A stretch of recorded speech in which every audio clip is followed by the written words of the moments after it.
Selamat siang teman-teman semua dan teman-teman semua dan dosen pengampu yaitu Ibu Rasita Purba, Bu Erni Rukmana, Bu Tias Permatasari, dan Bu Mila Reswari Haryana sebagai pemateri. Nah, di praktikum kali ini kami akan membahas kasus yaitu kasus hipertiroid. Nah, kami dari kelompok 2, adapun yang menjadi anggota kelompok kami yang pertama, Aini Rahayu, Jessica Sembiring, yang ketiga saya sendiri Kasmi Zarbita, yang keempat Marta Banjarnahor, yang kelima Muhammad Hafiz Patri, yang keenam Sri Handayani Tumanggar, yang ketujuh Pak Indah Purnamasari. Adapun yang menjadi gambaran umum kasus kami yang pertama adalah seorang wanita berusia 47 tahun dengan berat badan 56 kg dan tinggi badan 160 cm datang ke klinik dengan keluhan dada kiri terasa berdebar, mata tampak melotot, serta tangan terus bergetar atau tremor, sering berkeringat dan cepat merasa lapar. Dari hasil pemeriksaan, tekanan darahnya itu sekitar 140/70 mmHg, suhu tubuh 37,5 derajat Celcius. Pemeriksaan fisik tampak pembesaran ringan kelenjar tiroid. Ibu ini telah melakukan pemeriksaan darah. Hasilnya ialah hemoglobin sekitar 12,5 gram per desiliter, hematokrit 39%, leukosit 11.000 mmK, dan neutrofil 56%. Kolesterol total sekitar 179 mg per desiliter dan trigliserida sebesar 105 mg per desiliter dan TSH sekitar 0,003 ml. Oleh pemeriksaan dokter disarankan untuk melakukan pemeriksaan T3, T4, dan free T4. Dan adapun yang menjadi hasil pembahasan kami yaitu yang akan kami bahas adalah asesmen gizi, diagnosis gizi, intervensi, monitoring dan evaluasi, analisis dan kesimpulan hasil dari praktikum kami. Adapun yang menjadi topik pertama yaitu asesmen gizi yang akan dibawakan oleh Sri Handayani. Baik, yang pertama itu ada asesmen gizi. Nah, di sini pasiennya itu merupakan seorang wanita dengan usia 47 tahun, kemudian tinggi badannya 160 cm, berat badannya itu 56 kg. Nah, ibu ini mengaku bahwa keluhan yang dirasakan adalah dada kiri terasa berdebar, mata tampak melotot, serta tangan terus bergetar atau tremor, yang sering berkeringat dan juga merasa cepat lapar. Nah, untuk antropometrisnya sendiri, di sini bisa dilihat bahwa IMT dari si ibu itu merupakan ada 21,88 kg per cm kuadrat. Next. Nah, kemudian untuk data biokimianya didapati bahwa dari si ibu itu untuk HB-nya itu 12,5 gram per dl, HT-nya 39% darah, kemudian leukositnya 11.000 per mmK, neutrofilnya 56% darah, kolesterol totalnya itu 179 mg per dl, kemudian trigliseridnya itu 105 mg per dl, TSH-nya 0,003 mikroAyu per ml.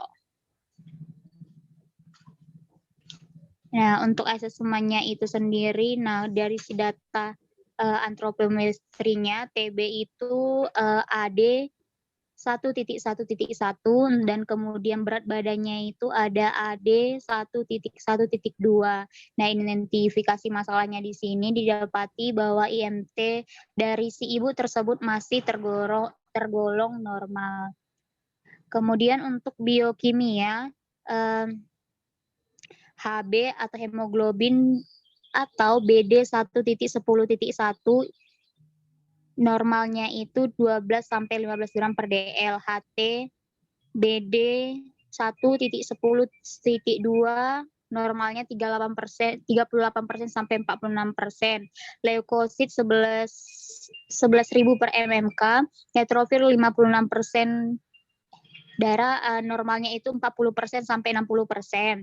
Kolesterol totalnya itu atau BD 1.7.5 itu normalnya di bawah 200 mg per dl, kemudian trigliserid atau BD 1.7.7 normalnya di bawah 150 mg per dl, dan TSH atau BD 1.5.9 normalnya 0,3 sampai 5 U per ml. Nah, didapati dari identifikasi masalah biokimia ini bahwasanya berdasarkan hasil pemeriksaan pada tabel biokimia ibu tersebut digambarkan bahwa untuk data hemoglobin, hematokrit, neutrofil, kolesterol total, trigliserida dan juga leukositnya masih normal.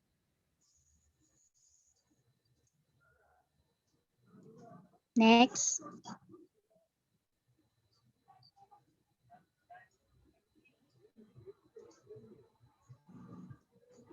Kemudian ada data dasar fisik klinis tekanan darah atau PD 1.1.9 normalnya 90/60 mmHg sampai 120/80 mmHg. Kemudian suhu tubuh normalnya itu 36,1 derajat Celcius sampai 37,2 derajat Celcius. Kemudian didapati juga tampak pembesaran ringan kelenjar tiroid. Nah, identifikasi masalahnya di sini bahwasanya tekanan darah ibu tersebut itu menunjukkan angka sistoliknya itu tinggi, yaitu 140 mmHg. Sedangkan angka diastoliknya itu masih normal, artinya ibu tersebut mengalami kondisi prehipertensi di mana belum memerlukan obat namun perlu waspada terhadap tekanan darah.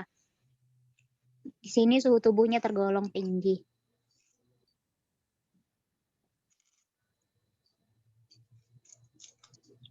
Selanjutnya ada diagnosis gizi. Yang pertama itu domain gizinya ditandai dengan NI 1.2 peningkatan energi ekspeditornya berkaitan dengan penyakit hipertiroid yang diderita ditandai dengan suhu tubuh meningkat 37,5 Celcius. Yang kedua ada domain klinisnya ditandai dengan NC 2.2 perubahan nilai lab yang berkaitan gizi dengan merasakan cepat lapar ditandai dengan kadar THS-nya rendah. Yang ketiga ada domain perilaku, ditandai dengan NB 1.1 tidak siap untuk diet atau merubah perilaku pasien sehingga gangguan pada pola makan pasien mengalami penyakit hipertiroid. Yang selanjutnya ada NB 1.2 kurang pengetahuan terkait makanan dan zat gizi untuk pasien yang mengalami penyakit hipertiroid. Selanjutnya akan dijelaskan oleh teman saya.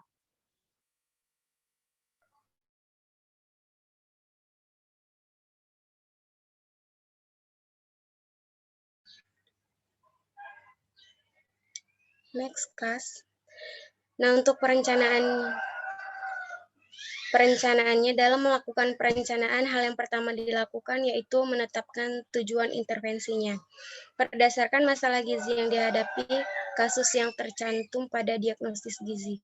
Tujuan dari intervensi gizi ini agar pasien wanita mencapai berat badan atau status gizi normal, memperbaiki keseimbangan nitrogen negatif, mencapai tekanan darah normal, dan memenuhi kebutuhan energi dan protein. Untuk mencapai tujuan intervensi gizi tersebut, strategi yang ditetapkan untuk pemberian makanan dan gizi dengan syarat diet sebagai berikut. Next. Nah, untuk energi diberikan tinggi, yaitu 40 kilokalori per kilogram berat badan, protein diberikan tinggi 1-1,75 gram kilogram per kilogram berat badan, lemak 20-25% dari total energi sehari, karbohidrat sisa dari perhitungan persentase protein dan lemak, vitamin A, B kompleks, dan C dapat diberikan dalam bentuk suplemen serta vitamin D. Untuk mineralnya yang diperhatikan kalsium dan fosfor. Untuk perhitungannya menggunakan rumus Mifflin Steiger untuk perempuan, yaitu REE 10 dikali berat badan ditambah 6,25 kali tinggi badan dikurang 5 dikali usia dikurang 161 mendapatkan hasil 1.164 kilokalori. Selanjutnya menghitung total energi expenditure dengan memperhatikan faktor aktivitas dan faktor stres. Itu mendapatkan hasil 2.118,48 kilokalori.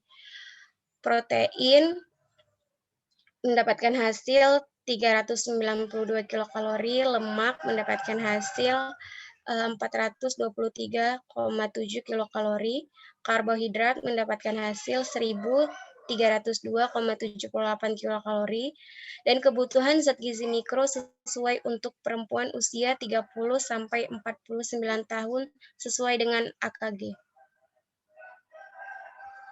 Selanjutnya, merujuk pada strategi intervensi gizi yang sudah ditetapkan, maka langkah berikutnya yaitu membuat preskripsi diet supaya lebih jelas.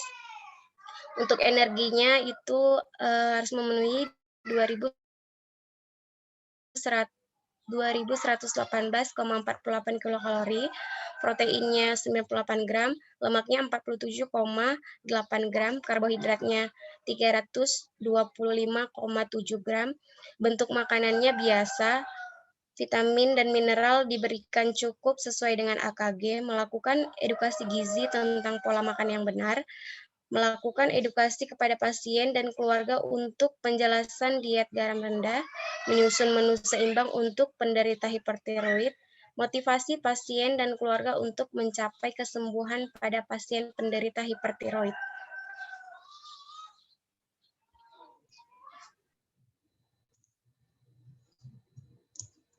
Baiklah teman-teman, selanjutnya kita masuk ke perencanaan menunya. Menu harian yang kami susun dalam kasus ini itu yang pertama, ada sarapan pagi. Nah, sarapan pagi ini kami membuat nasi goreng yang terdapat bahan makanannya itu adalah beras, tomat, sawi hijau, minyak.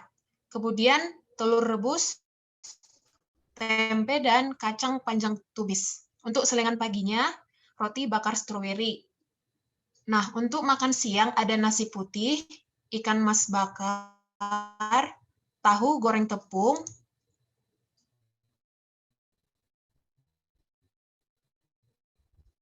kembang bangka. Untuk selingan sore bubur hijau dan es jeruk. Nah, untuk makan malamnya kami membuat nasi putih, sop udang, dan beserta apel. Nah, total kami untuk energi itu terdapat 2040,8 kilokalori. Untuk karbohidrat sebesar 349,54 gram. Untuk protein terdapat 81,85 gram. Untuk lemak terdapat 45,83 gram. Dan untuk iodiumnya terdapat 131,37 mg. Kemudian monitoring dan evaluasi. Nah, dalam monitoring dan evaluasi ini yang pertama adalah dampak perilaku dan lingkungan. Terkait gizi, berdasarkan diagnosa gizi Nyonya S memiliki gejala penyakit hipertiroid, yang mana pasien harus melakukan olahraga rutin agar dapat menurunkan berat badan dan menormalkan tekanan darah. Oleh karena itu, dilakukan intervensi peningkatan kepatuhan dalam pelaksanaan diet, sangat diharapkan mencapai status gizi normal. Ketidakpatuhan ini akan dipengaruhi oleh sulitnya menjalin komitmen dengan diri sendiri, lingkungan kerja, atau profesi kerja yang tidak mendukung keberlangsungan diet. Hal ini dapat menyebabkan diet menjadi gagal. Monitoring dilakukan, peningkatan aktivitas fisik dilakukan untuk evaluasi dilihat berat badannya. Berikutnya, dampak asupan makanan dan zat gizi. Asupan energi Nyonya S berlebih sekitar 95,8 0,44%, menyebabkan peningkatan berat badan yang berlebih. Energi yang tidak habis dipakai oleh tubuh akan disimpan dalam lapisan tubuh dan akan mempersempit pembuluh darah yang mengakibatkan terjadi peningkatan tekanan darah. Asupan makanan yang salah dapat mempengaruhi kadar kolesterol LDL dalam tubuh, yaitu akan terjadi peningkatan ketika terjadi peningkatan makan akan terjadi penurunan kadar HDL. Monitoring yang dilakukan yaitu memantau jumlah kalori serta jenis makanan yang dikonsumsi. Evaluasinya dilihat dari dampak terkait data biokimianya. Kemudian, dampak terhadap gizi, tanda dan gejala gizi menjadi salah satu petunjuk bahwa seseorang mengalami masalah gizi.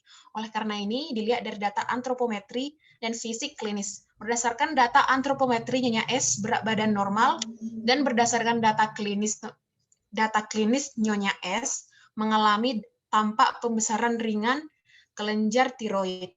Tekanan darahnya sebesar 140/70 mmHg. Oleh karena itu, berdasarkan intervensi yang telah diberikan, maka dilakukan pemantauan atau monitoring dan evaluasi dalam pengukuran berat badan dan data klinis seperti tekanan darahnya. Selanjutnya akan dilanjutkan oleh teman saya. Nah, untuk selanjutnya ada analisis. Next. Nah, untuk pertama itu ada analisis, screening, dan antropometri. Nah, berdasarkan data asesmen antropometri dan screening gizi pada kasus hipotiroid adalah yang dilakukan oleh Nyonya S. Dia merupakan seorang perempuan yang berumur 47 tahun dengan berat badan 56 kg dan tinggi badan 190 cm. Dengan diagnosa hipotiroid yang ditandai dengan datangnya dia klinik dan mengalami keluhan, yaitu dada kiri dan terasa berdebar, mata nampak melontot, serta tangan itu terus bergetar atau tremor. Habis itu sering berkeringat dan merasa cepat lapar. Dari pemeriksaan tekanan darah 140/70 mmHg, suhu tubuhnya itu 37,5 derajat Celcius. Pada pemeriksaan fisik tampak persebaran ringan kelenjar tiroid ibu ini. Leukositnya adalah 11.000 per mmK, neutrofilnya ada 56% darah, kolesterol totalnya ada 179 mgdl, dan trigliseridanya adalah 105 mgdl, TSH-nya adalah 0,3 UUML. Oleh dokter diperiksa, disarankan untuk melakukan pemeriksaan T3, T4, dan free T4. Next. Nah, untuk analisis dokter atau ahli gizinya, berdasarkan data screening atau antropometri, Nyonya S didapatkan bahwasannya menderita penyakit hipotiroid sehingga diperlukan intervensi gizi dengan kolaborasi antara dokter dan ahli gizi untuk melakukan NCP, untuk merancang menu dan juga mengedukasi gizi terhadap Nyonya S. Setelah melakukan analisis edukasi gizi, pasien dianjurkan untuk melatih gizi tentang pola makan yang benar, memberikan edukasi kepada pasien dan keluarga pasien untuk menjelaskan bagaimana sih diet dari hipotiroid. Tugas ahli gizi yaitu menyusun menu dengan seimbang untuk menderita penyakit hipotiroid, memotivasi pasien dan keluarga untuk mencapai kesembuhan pada pasien hipotiroid. Untuk mengendalikan pelaksanaan program pengendalian berat badan, Nyonya harus melakukan self-assessment mengenai makannya setiap hari apa saja yang dikonsumsinya, baik sarapan maupun makan selingan. Makanan tersebut berdasarkan pedoman, settingannya, dan perasaan yang dirasakan. Next. Nah, Kemudian dibandingkan antara rata-rata poin makan yang dimakannya selama 3 hari dengan penyajian ideal yang disarankan. Setelah itu dilakukan evaluasi jenis makanan apa yang masih kurang berdasarkan pedoman berbeda makanan dan atau kelebihan. Kemudian disusun rencana solusi untuk diterapkan selanjutnya. Nah, untuk analisis diagnosis gizi merupakan gambaran keadaan masalah gizi atau resiko masalah gizi yang terjadi saat ini dan dapat berubah sesuai dengan respon pasien, khususnya terhadap intervensi gizi yang didapatkan. Diagnosa gizi merupakan rangkuman dari masalah gizi di mana seluruh data yang dikumpulkan pada pengajian gizi adalah dan diidentifikasikan informasi inilah yang akan menjadi proses penetapan diagnosa gizi. Nah, untuk penulisan kalimat diagnosa gizi berstruktur pada proses penetapan diagnosa gizi, yaitu adapun diagnosa gizi yang terdapat pada kasus tersebut, yang pertama itu adalah NIC.2, yaitu peningkatan energi ekspenditor berkaitan dengan penyakit hipotiroid yang dideritanya, ditandai dengan suhu tubuh yang meningkat 37,5 derajat Celcius, NC 2.2, perubahan nilai lab yang terkait gizi berkaitan dengan merasanya pasien cepat lapar, ditandai dengan kadar THS-nya rendah. Nah, selanjutnya itu ada NB.1.1, tidak siap untuk diet atau merubah perilaku pasien sehingga gangguan pada pola makan pasien mengalami penyakit hipotiroid. Nah, yang selanjutnya ada NB1.2, kurangnya pengetahuan terkait makanan dan zat gizi untuk pasien yang mengalami penyakit hipotiroid. Next. Nah, untuk analisis intervensinya, hal yang pertama yang dilakukan untuk menetapkan tujuan intervensi berdasarkan masalah gizi yang dihadapi pada kasus hipotiroid yang di atas dan tercantum pada diagnosis gizi. Tujuan dari intervensi gizi adalah agar pasien Nyonya S mencapai tekanan darah normal, mencapai BB agar mencapai IMT yang normal, dan menjaga status gizi yang normal, dan meminimalkan kebutuhan akan obat untuk mengontrol tekanan darah untuk mencapai next.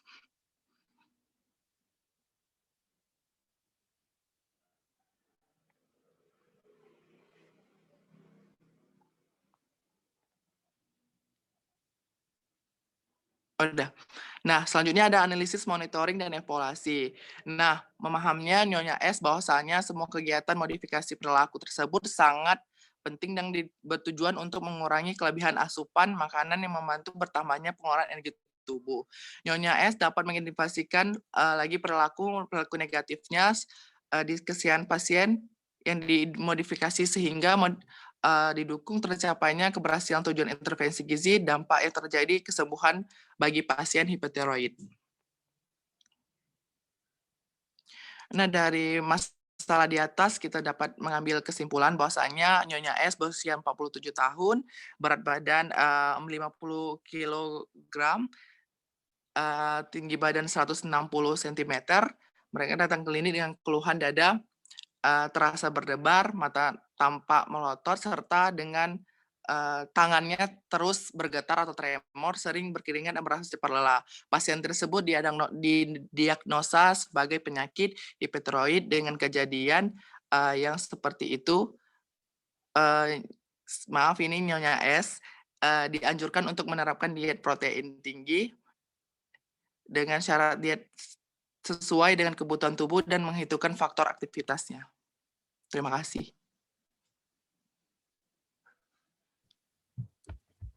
Next, nggak ada lagi.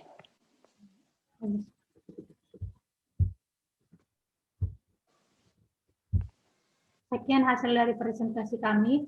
Jika ada kesalahan dan ada pertanyaan dari teman-teman, kalian persilakan. Terima kasih.